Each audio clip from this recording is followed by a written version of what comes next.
Thailand, you find that a lot of the dessert really revolves around whatever fruit is in season. And I'm going to make two of my favourites today. The first one is a sticky rice with fresh mango and a coconut cream, and the second one, banana fritters with sesame seeds. I'm using glutinous sticky rice today, and that can be a little bit hard to find in your local supermarket, but it's pretty easy to find in an Asian food store.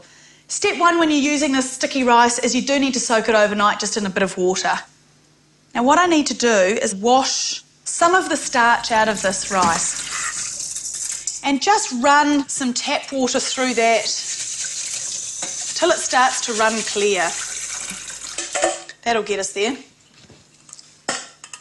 I'm going to use a little steamer here, my little bamboo basket.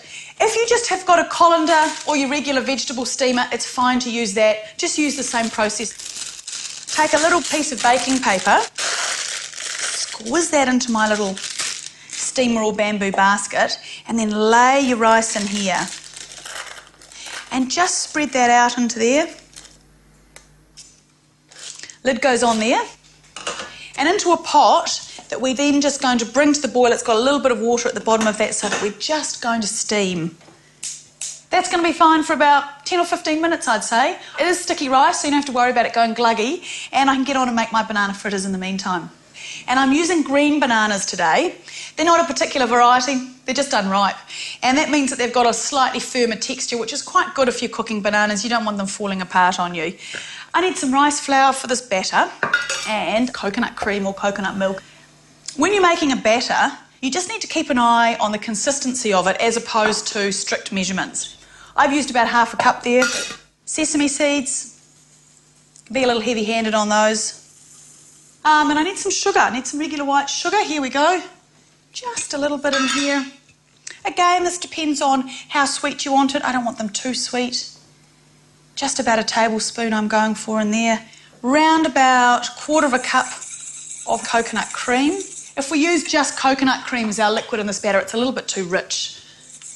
Start getting that in there and then start to add a little bit of water. Give that a good mix. And just bringing it in from the sides with this fork. And the trick when making batters is not to overmix it. A lot of people keep stirring and stirring trying to get all of those lumps out, and all it does is make the flour toughen up and you get quite a chewy batter. And I'm after crispy today. Don't worry about the lumps. They'll just sit there, they'll start to soften up and they'll disappear in the pot anyway. Now my bananas. Best way to peel these, because they can be a little bit problematic because they're not so ripe, just do one nice slice down the middle there and then cut them into the shapes that you're after. These nice little slices. Just peeling away that skin. You can use other varieties of bananas, those little ladyfinger bananas, they're really gorgeous. And if you've got a sweeter tooth, you can use the more ripe ones. Give them a good stir around in the batter, and that way they don't brown up. And I'd aim for about half a banana per person. So now what I need to do is I need to deep fry these. And I don't own a deep fryer, because if you use a tiny little pot, then you actually don't need to use heaps and heaps of oil. You don't want that oil to be boiling in your pot prior to you putting your fritters in. As soon as the fritters do get in there, that'll create some bubble, but if it's bubbling before that, you've really got a fire hazard on your hands. When you're working with oil, start on about a medium heat. Turn it up a little bit if you need to, down if it's getting too hot, but start with that medium. I just put my first little tester in there and it instantly should start bubbling up. Nice, light, lots of little bubbles, and then you know it's at the right temperature.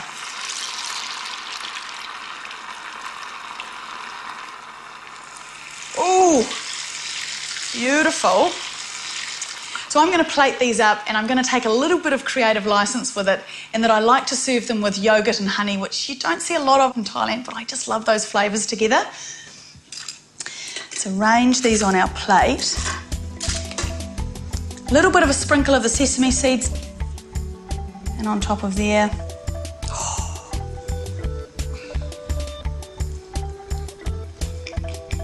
Oh, they're gorgeous.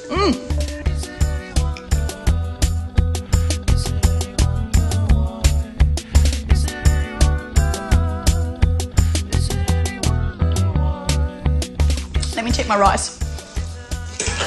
It looks as though it's well steamed. It's been on for about 10 or 15 minutes. It's all sticky, so I can just leave that now to sit there while I prepare my mangoes. With mango, they have this flesh around, quite a large pip in the middle, and the deal is just taking the cheeks of the mango off. And at certain times of the year in Thailand when these are in season, you just see this pudding all over the place. Every little street corner seems to have somebody selling sticky rice with the coconut cream and the yellow sunshine mango. Just to try and peel them sort of as cleanly as you can. And I just like to use this large knife and run it under here, keeping the surface nice and close to the skin. If you can't find mangoes, or if they're a little bit pricey, you could use peach, nectarine, anything that's sort of got that nice soft flesh. Just sliding that knife under there. Mango's done, so time to have a look at my little sticky rice. Oh, that looks great.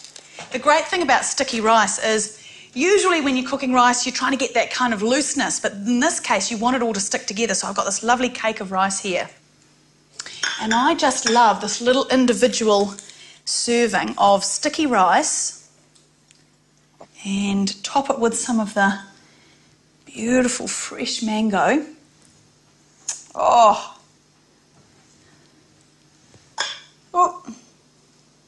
And then a drizzle of coconut cream over this.